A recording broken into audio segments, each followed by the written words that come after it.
I struggle with that question. I don't know that I know the answer, and I want to. I think the reason why I struggle with knowing that answer is I'm still dealing with a lot of shame about being gay, and I I I think that so long as I have that just this underlying current of it, and it comes up quite a bit, and I see myself changing my behaviors and the way I engage with people, all because I'm ashamed of of being gay.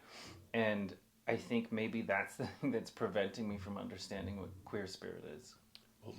Well, let's start with that then, since queer spirit was something that we kind of put together 100,000 years ago, at least 20 years ago, right? That long Wasn't ago. that long Damn it, ago? You look good though. You had hair. I had hair.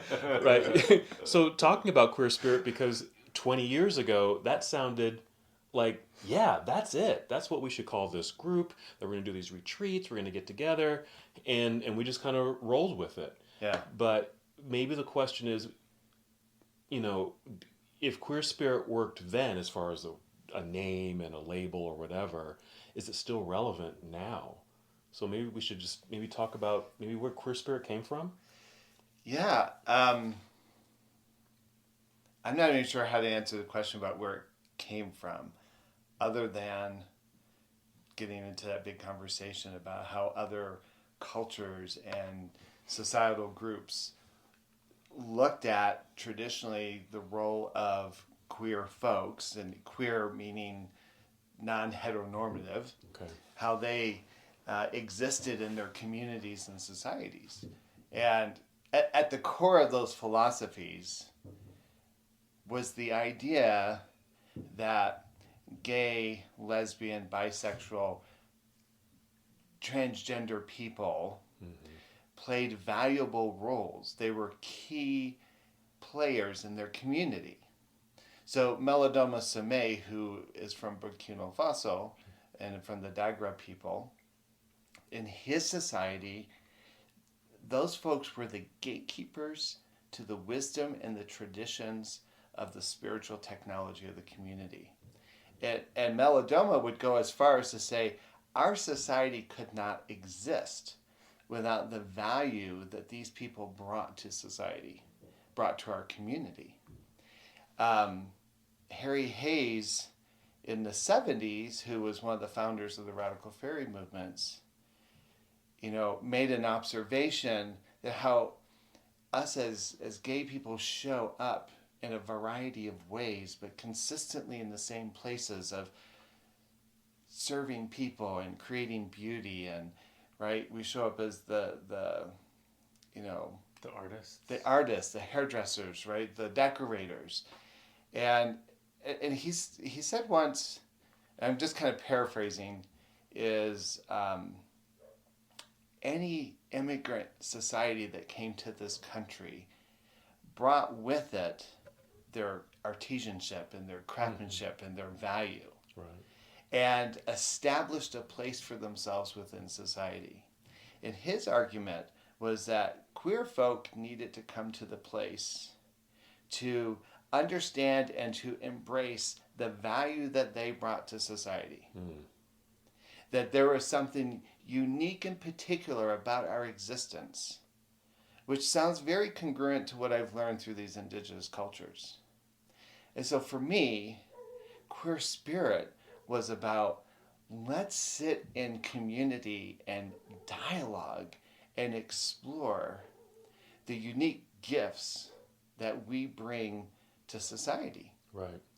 Let me pause you there for a second, because that makes sense to me, as far as the value that a certain group of people brought to the broader community, and that's what queer can represent. Flip side, queer has also taken on a connotation that's not good. Don't ask, don't tell is something that comes to mind. Don't ask, don't tell. Right. You're oddball out. It's, shame. I mean, all those kind of connotations have been put on that word.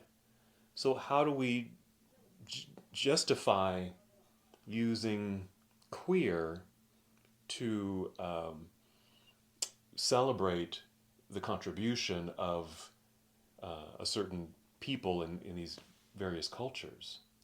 Well, I would argue that if we're letting others define our essence and use the language to put us in our place, then it's time for us as a societal, as a group of people, to claim the power of that word and to make it our own.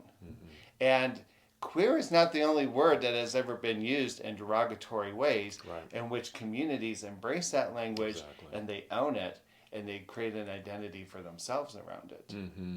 And so my argument is by owning that word, and I really kind of protected this whole notion of queer spirit because that is who we are.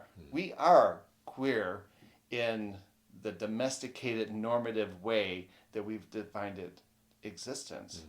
But there's no magic in that until we create it. And does the magic then show up in the spirit part of queer spirit? Or how does that show up then? I feel like the word spirit for me, it encapsulates the core and the essence of identity for anyone. And so when I'm saying queer spirit, it's like at the root, at the core, right? We are these powerful, magical beings. And we have this capacity to work and heal our own community, but then to also allow the others outside of our community to benefit from what we bring out. And I don't think identity captures it, queer identity. I don't know that captures it.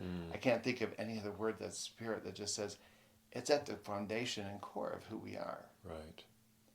And I would argue in lots of these indigenous societies, the roles that we fulfilled in the native communities, in the Dagra people, we tended to be in this place of intercessors between the community and creation and creator.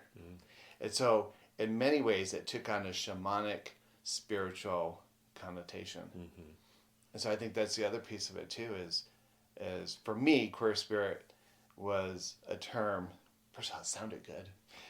We had some great images attached to it. Yeah. But I also think it was a challenge for us, especially in a society like Utah where religious dogma has pushed us out the door. We'll claim our own. We'll claim our own, yeah. So hearing that, Nick, just as you discuss kind of your background and some of your experiences, hearing that, does that open any doors or shut doors, or what kind of happens when you hear this? I like the sound of it. I like knowing that indigenous peoples had this type of respect and expectation of queer people.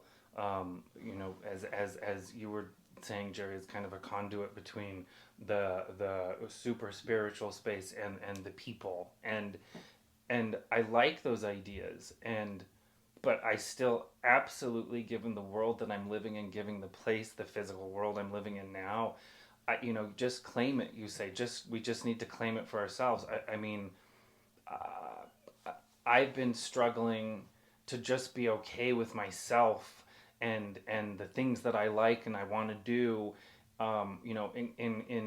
in comparison to the ideals of what a man should be in this world, or at least in the United States even, and I have trouble just reconciling the difference between those two. But then to then feel like well, we just have to claim this for ourselves. Well, okay, we do, but that's there are just so many powers, namely organized religion, whether it's the one that is indigenous to this state or that is more popular across the U.S., both of which are still just very much against us, and that is, for most people, that is God, that is the spirit, that is the super high spiritual place. How in the hell could we be the conduit between the two when their doctrines absolutely are, for whatever, clearly saying that we are to not be a part. We will in fact when it comes to Mormonism, we will prevent our families from being in heaven together forever by choosing to be this way.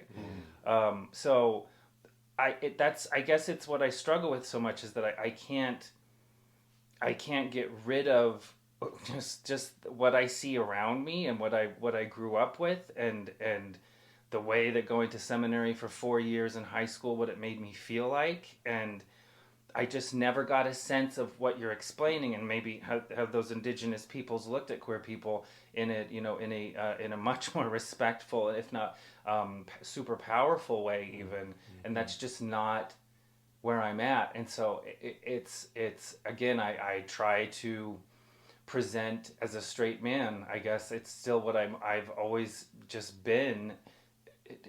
And it has so much to do because I don't want to be identified as gay. And if that's where I'm at, I don't understand how I'm going to get to the space where I feel that people recognize me as the conduit between the spiritual and the regular people. What came to mind for me personally was, because I think I had a similar journey. I'm from California, and went to Catholic schools. A lot of the times I was the only, brown person in the classroom, in my neighborhood, that kind of thing. But it was just something that I kind of got used to.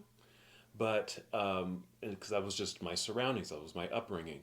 But once I kind of the notion that I think I'm different, and I was pretty young, that something feels different.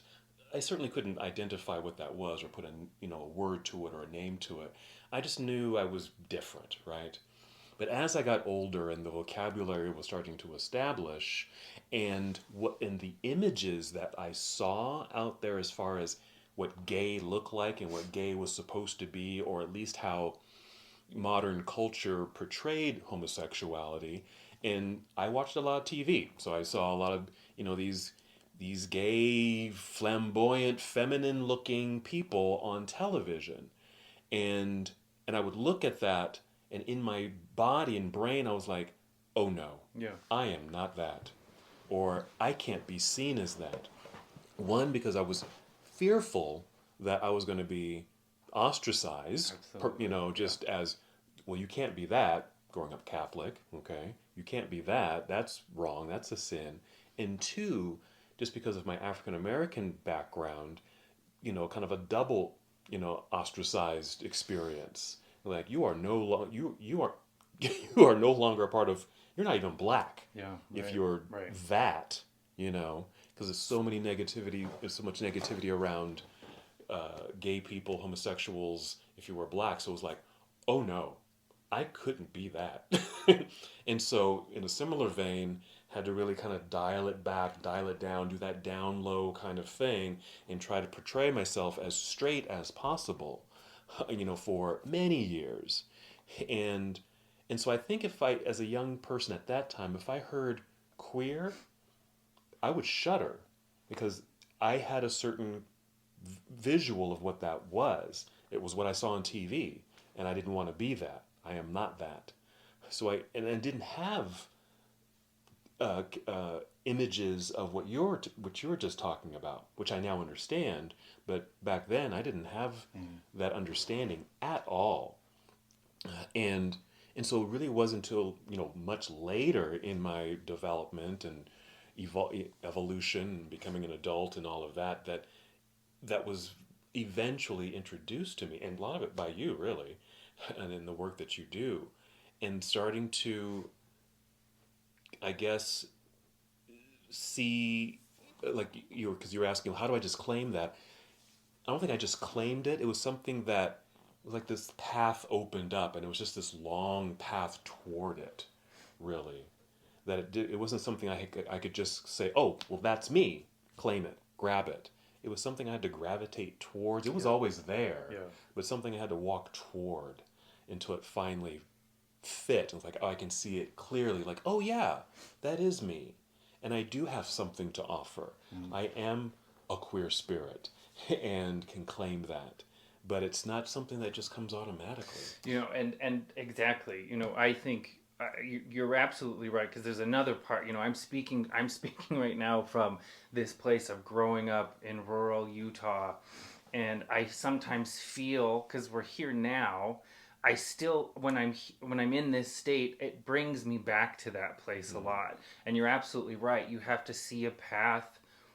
You have recognized yourself that, oh, that could be me. And that's exactly what happened to me when I left and lived in Boston for almost 26 years of my life, because that's where I met my partner, and I met his family, and his family was instantly accepting of me because I was openly gay, and they loved him and they loved me. And his mother wrote, her gravy and meatball recipe on a card and gave it to me the first year we were together. She'd never done that for anyone. So those things happened, and I realized a path towards being gay and being more than okay, actually having kind of all the things that normal people seem to have, or not normal people. That's not what I meant to say. Jesus. Woo! I meant just what other people normally have. Gotcha. That I felt like exactly the same thing here. Growing up here, it was the voguing queens on Joan on the comedian Joan Rivers. Joan Rivers at the time. She had a talk show, Yes. and I remember seeing that episode and thinking, "Fuck, I don't really feel like that." And moreover, I know if I'm that in Colville, Utah, I'm going to get killed. Like, I'll be destroyed.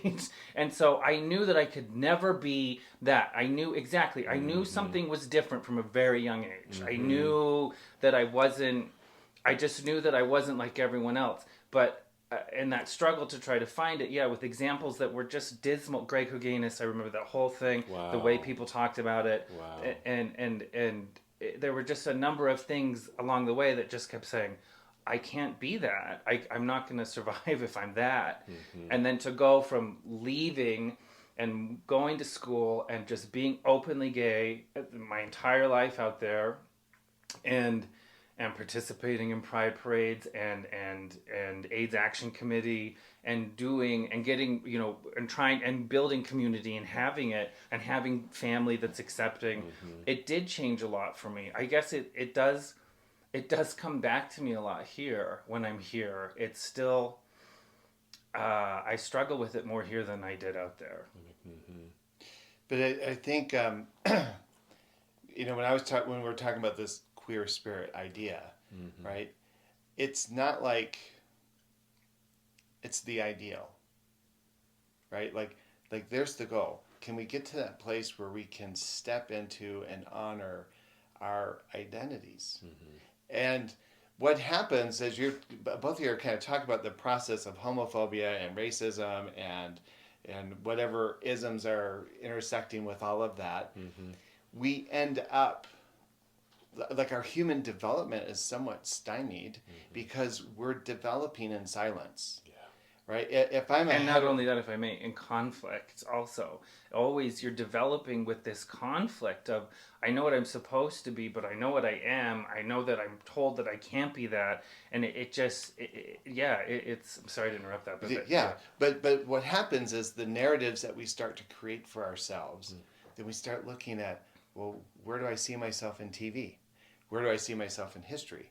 Where do I see myself, if there's ever a discussion, right? If you grew up in the 80s and 90s, it was, the shadow of HIV, and, our sexuality was labeled as dangerous. Yeah. And when you grow up in insulation and isolation, and so the idea of queer spirit was not to say, hey, I've arrived and I'm going to show you how to get there. It's, let's go on this journey together. Let's sit and collaborate. Let's sit and share. Let's explore. Let's celebrate. Right? Let's do that in the context of our own community so that we can start to unravel the stories that have held us back, so that we can step into the place of potentiality and I know I guess I'm the one that's carrying the label of the queer spirit, but as an older gay man, as someone who, right, I know I'm still working through lots of narratives about where I fit in. Am I, how am I perceived by others? It's a process. It's not like you hit the goal, you ring the bell, and you arrived. There's work to do. We're always involved in the work. Yeah. But I think what happens is we start just reading the cues around us, even within the gay society and community, right? It's a very youth-centric, very body-centric community. And so where do gay people go to process if I'm not fitting into one of the clear cliches of a bear or an otter or a twink or whatever, right? Where do I go just to kind of explore and deconstruct and look at who am I? What do I bring into the world? Yeah. And I've been doing this work for 30 years and I'm still deep in my work. Right. It's interesting that we're kind of deconstructing this word, this label that we've used all these years now, that we're deconstructing it now. Because I don't remember doing something like this back then. It just seemed right. It sounded good. It just sounded good. It just sounded good. Like, yeah, let's go with that. We just went with it. But I don't think we kind of dissected it in this way. And I'm liking that we are now, because I think it allows us to look at us and like, well, what are we doing now? What's our, objective? What's our goals? What's our intentions as far as the gifts that we have and the gifts that we want to share, and put it out there, right? And I think by doing this, I really heard loud and clear that this is a journey, that it's not a destination as far as, ringing the bell and winning the prize, because we're all on our own individual paths, and that path is long, and hopefully it stays lit brightly with conversations like this and opportunities of groups and activities, community, right? That there's all these factions out there that allow us to continue to move forward on our path, For sure. to fully develop and understand who we are as individuals. Whether you label yourself as twink or bear or whatever, you get to decide that, right? That's on you. That's all you, and that's a celebration of you. And everyone gets to have that process. But like you said, where do we get to process? Where do we do that processing? And that's kind of the big question. And I think that feels to me now like the origin of queer spirit. I know we want to get to later. We don't have to have a conversation now. I like that, John. Yeah. But okay, yeah. But is that term queer spirit still relevant? We can just kind of let that buzz for a minute. But I think that's where we are as far as defining what queer spirit is. I know it's helping me to understand what it means and what it means to me now and what we're intending to do. It's work. I have a better understanding now. I like that idea that this is a path, an individual path, but along the way there are these opportunities for community and interaction, and that makes it easier for me to understand queer spirit. That it is about something you hold within you, but it's something that you understand by having these stops along the way, these conversations and community. That is absolutely, for me, one of the reasons why I'm so excited about doing this podcast with both of you, is that I am community deficient when I'm in Utah. It is definitely a supplement that needs to happen more regularly, and it doesn't. And I think that maybe that is what makes me turn to that. I got to be straight. I got to let everyone know that that's just who I am, so it doesn't get in the way of being anything. And as opposed to being that, to meeting with fellow queers and having these conversations and understanding better about what that spirit means. And I can see that now. It is an important to have these pit stops along the way, these recharge stations along the way. I like that. Yeah, for sure. So is it relevant? Is it still relevant? I mean, we created this group and we did some wonderful retreats and activities under this name, Queer Spirit. Fast forward to now, 20 years later, whatever it might be, is it still relevant? Absolutely. I would say yeah, I would say more than ever because think of those young gay, lesbian, and transgender people behind us that are coming up through the world that we're in right now. And I just brought up Don't Ask, Don't Tell, and that's been repealed, but there was a period of time where all of us, in thinking of making the sacrifice to serve our country, also had to think about keeping our lips shut about who we are, and the insult that is Yeah. for those people. And, that's changed. But unfortunately, as far as I can tell, there's still a possibility that our rights could be challenged, or depending on who's running what. So there's a lot of uncertainty still. So when these young people are looking to television or to the images around them of gay people and gay life, and they're seeing legislation being passed that's anti-gay in this time and age that we're living in, is it still relevant? Is queer spirit, is the pursuit of queer spirit relevant? Absolutely, it is. It's a necessity for those people. And so I can see now that it's better. I have a much better understanding of the community, the importance of community, to help those understand about their queer spirit. Right. And so I think it's just as relevant, as important for us to understand that about ourselves now than ever. Well, and so I see something happening, and I hear it whenever they speak. I think there's a lot of, I'm saying queer in a general sense of LGBTQIA+. Yes. Right. That in some ways we've kind of normalized this whole coming out thing. Hey, I'm gay. I like boys. Hey, I'm a lesbian. I like girls, right? But it's almost like the equation of understanding our uniqueness in the scope of those identities has been missed. Yes. Like, we're just like straight people except for who we love. Right. Right. And my argument is, there's only so many ways to do a blowjob or to have sex. It's probably the only thing we have in common with straight people. Exactly. What is different about us Yeah. is how we experience the world and how we view it. Yeah. And kind of back to what Harry said, right? We have this lens and often how we see things that is unique and peculiar to who we are. Yes. But I think somehow in our general normative sense of trying to make everyone normal and congruent, right? We don't want to hear about the nuances of what unique perspectives you might bring into it. And so we have a lot of queer folks who haven't really contemplated their uniqueness or the magic that they bring into the world around them. Yeah. Because it's still a fitting in paradigm.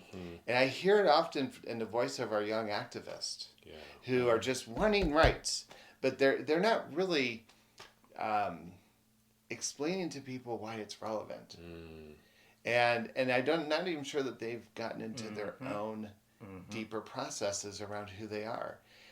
For instance, I think how I see ageism play out in the queer community is there seems to be very little interest in the history and the perspectives of what I've heard some activists want to fight and argue about why there was so much focus put on marriage equality.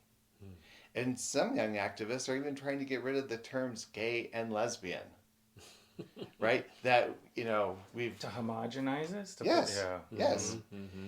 And I get there's going to be these political shifts, but I feel like it's happening in the absence of, other than the circuit parties or the other platforms that are used, there's not a lot of platforms that are asking us to look within and to explore. Yeah. And I think that, to me, that was the essence of queer spirit. Now, if you want to call it retreat to heaven or whatever, we can call it whatever we want. But I think the relevance of a communal gathering space where we look at the connection of body, mind, and spirit as queer folks is critical. Shoot, it really is. It really is critical. You raise an interesting point that, young people, activists, things like that, kind of out there, fighting for rights, like you said, but not really knowing why they're fighting for those rights, not knowing their true essence, not knowing their uniqueness, that magic, that sparked something in me, and it just made me wonder. It's like, yeah, we're a pretty diverse group as far as our community. It's pretty vast, pretty broad, and there's a lot out there. Um, Yet it makes me raise that question: like, do they know who they really are? Mm.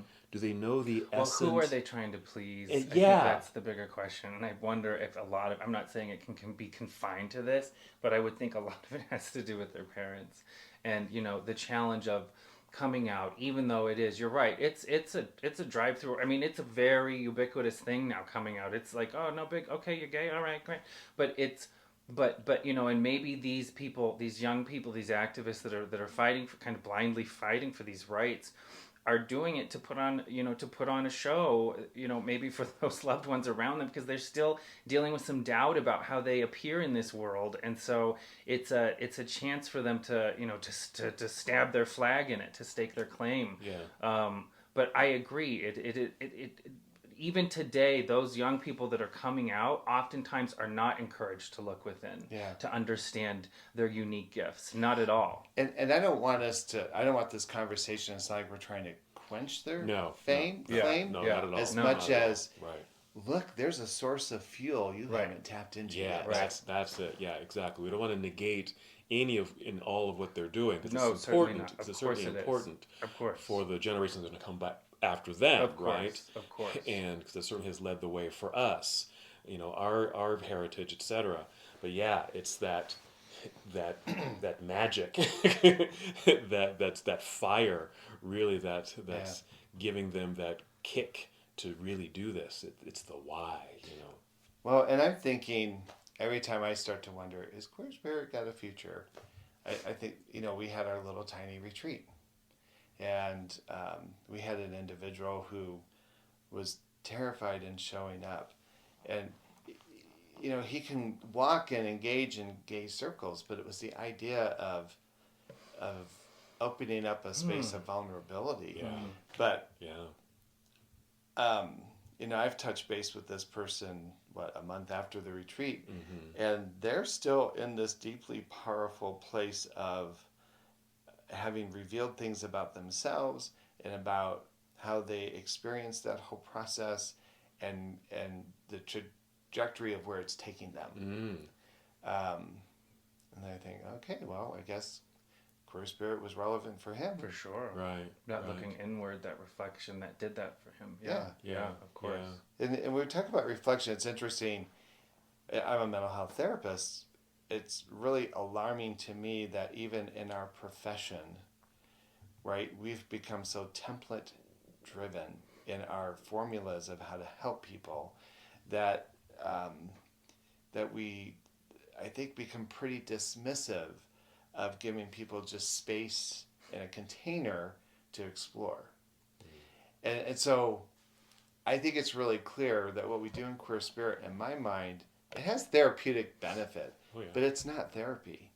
It's really about all of us, even as facilitators, stepping in and being part of, I hate that word, vulnerability, being part of an opportunity. I like that. To really find parts of ourselves that we spend so much time hiding or ignoring because of the narrative of, are you going to like me? Are you going to accept me? And I think that's what happens at these retreats. They really do. Large or small, those retreats have really touched people, and it doesn't end right there. Like you said, it's, these 2 or 3 days that we're together and we do this fantastic work together, it doesn't stay there. They're taking it with them, and it seems to be long lasting. They're finding something in these exercises and activities that we offer, and like you said, it's not therapy, but it's therapeutic. They're finding pieces that speak to them, and I think that's the beauty of what we offer, because we try to give kind of a a buffet of different things to choose from and to experiment. I'm a yoga instructor, and so I'm offering, try this, let's do some yoga, let's move the body, let's do some breath work and some meditation. I've never done meditation, never done yoga before. Don't worry about it. You don't have to be good at it. Mm-hmm. Just try it, and just through my narrative or through my instruction and how I teach, and you've seen how I teach. I'm doing my best to kind of sprinkle in some questions for them to ask about themselves. What's holding you back? How do you open yourself up to receive, all that goodness that you deserve? How do you express yourself? All those things I've integrated into the yoga practice. So does it work? I don't know for sure. I don't know if that's the box that is checked as far as, oh, that's the thing that changed my life.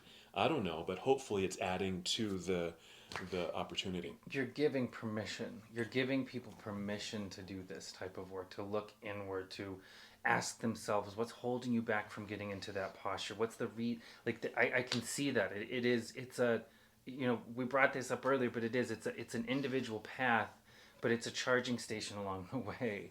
And it definitely, I can hear, I remember myself being that closed up. I got to be straight. I don't want to draw attention. Don't call on me. I don't want anyone to. I just don't. Let me just be. This. let me just be this thing that can just get through this and no one notice. As opposed to stopping at a charging station and giving myself permission to ask those questions like you were bringing up, and to explore myself more deeply, and to maybe open up to others that are there. These things that I find that I would otherwise just on my very miserable path of not being noticedness wouldn't do otherwise. Let me pose this question, because we're talking about vulnerability, you're talking about opportunity, talking about liberating aspects of ourselves, and as you were talking, I thought, wow, if I could go in and liberate some aspect of myself that I know I hold back on, what would that look like for me? Like, what would I be doing differently in my life? And I think we should all answer that question. Yeah.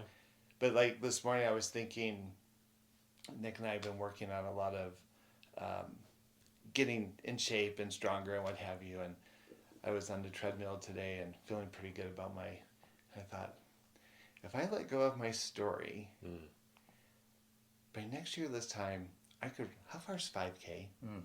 How far is a 5K? It's fucking far as fuck is what. No, how far is it? I think it's like 2.6 miles or something like that. Oh, yeah, I can do that. Yeah. I thought, by this summer, I wonder if I could sign up for a 5K and just do it. Yeah. And as I was running, I thought, what are the stories I've had? Like, what were the stories I had 6 months ago? What are the stories I had 3 months ago? What's the story I have right now in this moment that keeps me from making that commitment? If I were living more fully in my life, right, I would, I'm not sure what I would be doing differently as a gay man. Because I feel like I'm kind of doing it. I don't have an OnlyFans page yet. But yeah, if you could live more fully as a gay man by letting go of some story that holds you back, what would you be doing differently?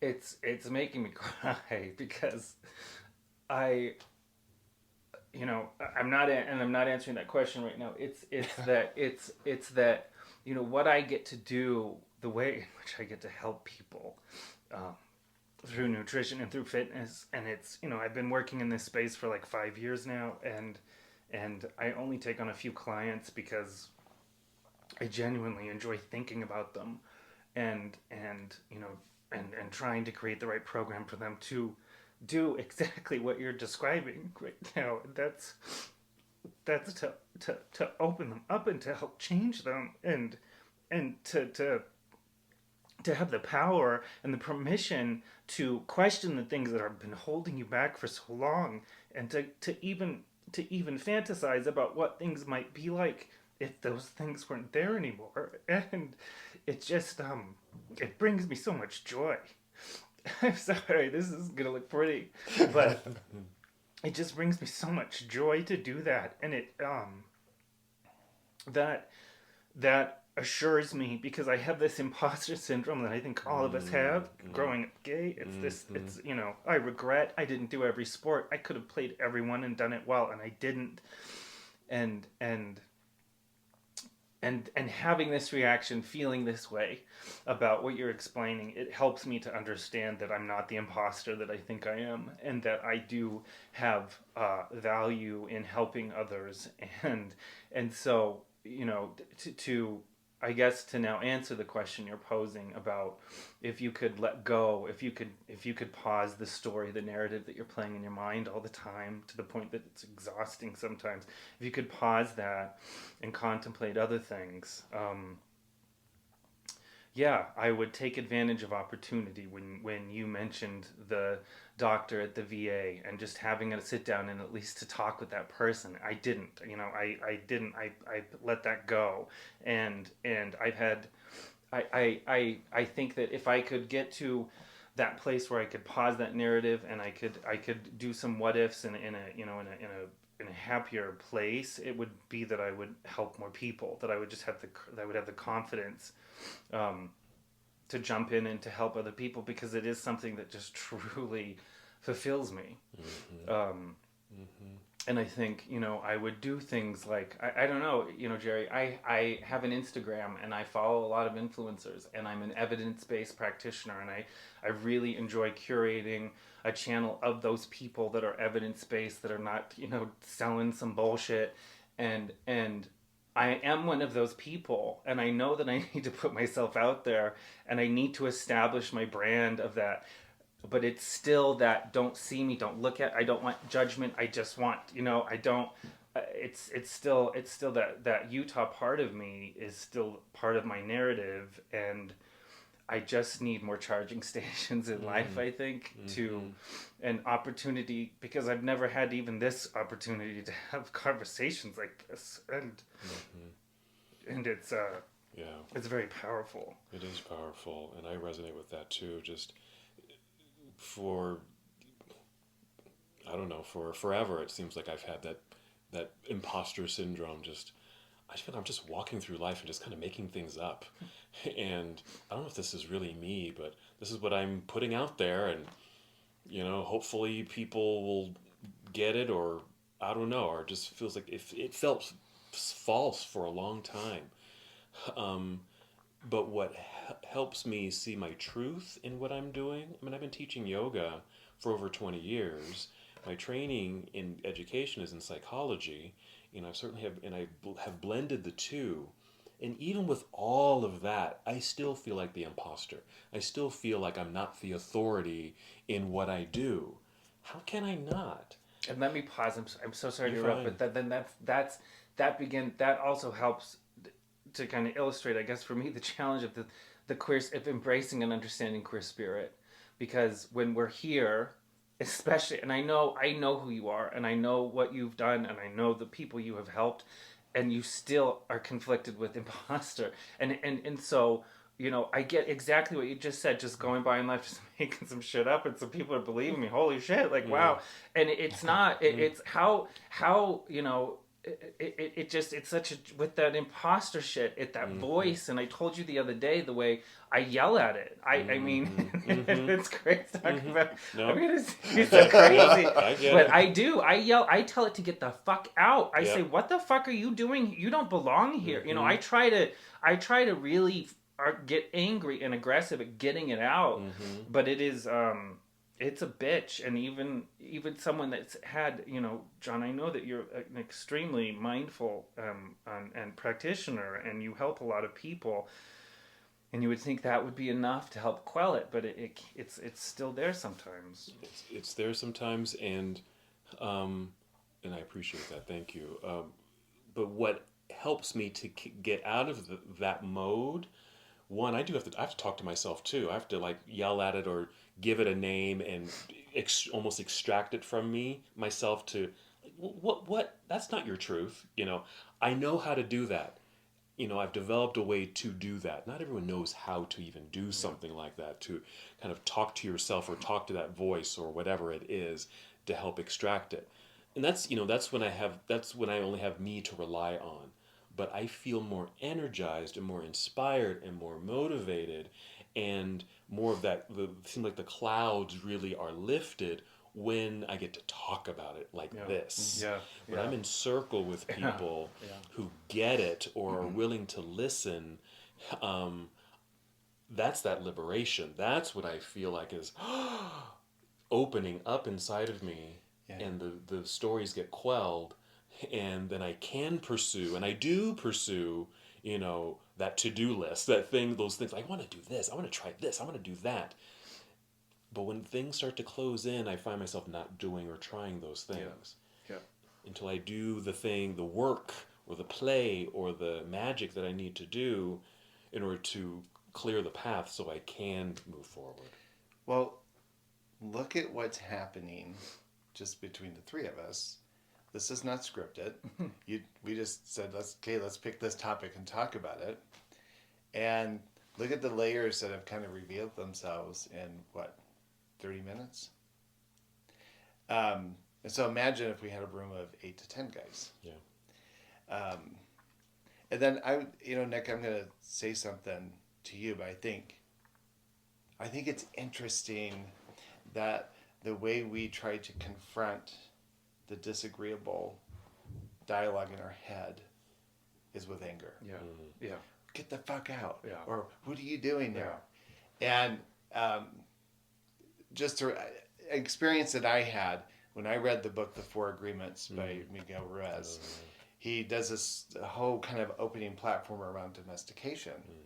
I remember being really impacted when I read that chapter, and I would frequently catch myself engaging in that kind of stinking thinking is what I would call Stinking thinking. And I would just pause for a moment, and I'd say, that's not my story. Mm-hmm. Like, I don't really, my spirit does not resonate with that idea. Mm-hmm. And what is real? I think there's value in just even rewriting the script, that we can be nurturing to the voice of anger is really the voice of hurt. At the core of anger is hurt. Yeah. And so, like, how would you treat a child who's hurt? Right? You would nurture it. Yeah. And then you'd say, okay, brush off, go play. Mm-hmm. Go. Yeah, right? You're okay. Yeah, you're okay. Mm-hmm. Go play. And I think there's an approach there that we can learn from, to just acknowledge, I don't believe that about myself. I don't believe that narrative. That is not me, because I'm this person. Mm-hmm. Yeah. That's the toughest thing, though, because to me, it almost feels like delusion. It almost feels like I remind myself, over the years, I've encountered some characters, and there are some that are definitely just delusional individuals, for various reasons, but getting along just fine, super happy, seemingly successful, this type of thing. And I always wonder if maybe, that's what they're employing, is this degree of delusion to prevent that imposter voice, that negative voice, that negative self-talk thing. They seem to be without it. And in fact, from what I can see, I'm specifically thinking of an individual that is, maybe not one of the most typically attractive people on the planet, but he certainly believes it, and to a point that's, like I said, I've encountered a lot of individuals over the years, and it's just kind of wild to me, but he's an example in my mind that I go back to when I'm in periods of a lot of just, telling myself I'm this and this, and but I'm trying to get out of it. I try to employ some delusion to change the narrative, but that's what it feels like to me. It just feels like a temporary gloss over of the crack or whatever with some delusion, but it doesn't feel sustainable. Right. I use this analogy a lot when I talk to clients, because I think there's a reason why it feels uncomfortable. John's been to a lot of our trips to Peru, and you fly into Lima. Lima is like a city, and people are like, "Oh, this is a city. It's Peru, but it's Lima." But when you go from Lima to Cusco, you're shifting worlds and altitudes And altitudes. and attitudes. But what's interesting is watching my guests get off the plane in Peru. They're wearing their pastels and their little hats, and they have all their little travel gear, and they're all excited. By the time they get to the bottom of the stairs, the altitude has hit them, and they're like, and then Peruvians in Cusco move at a much slower pace. It's not things. People aren't in a hurry. The language is all Spanish or Quechua or the other languages happening around there. And it's just there's this interesting transition period where when people get off that plane, they're awkwardly trying to navigate money, awkwardly trying to find the bathroom, moving too fast, passing out, right? Yes. But when we've spent 2 weeks out in the Andes, and when we come back, they're so chill. Mm-hmm. They're moving slower. They can talk about the baño, and they can get the money exchanged, and they can chat with people a little bit because they've been immersed in that new experience. It starts out being really awkward, but because they've immersed themselves in the new narrative, that they don't even know that when they've come home, that so much so that when we hit Atlanta, oh my gosh, it is stimulus overload, right? Yes. And we're just like, whoa, there's too much energy here, right? Yeah. And to me, self-esteem and self-development is when we are trying to shift those narratives. Of course it's awkward. Of course it's uncomfortable because it's not the language and the narrative that we have become domesticated to accept about ourselves. And so I wouldn't describe it as delusional. It's simply not a place of familiarity. And what I try to encourage my clients to do, and that's why I think the retreats are so powerful, is how do we immerse ourselves into a different way of looking at things in such a way that we start to create a new vocabulary, a new workout, a new approach, right? But if working the body takes consistency, self-esteem, again, is not an event. That makes sense. Makes a lot of sense. And the piece, and you mentioned this too, when we offer those things, like at a retreat, this opportunity, we give permission. We're giving folks the permission to explore these possibilities in a container, in a place, in a space that's held for them, that's free from all the crazy shit that could come in and distract. It's this held space for a permission to try a different script, and maybe it's less uncomfortable that way. Yeah.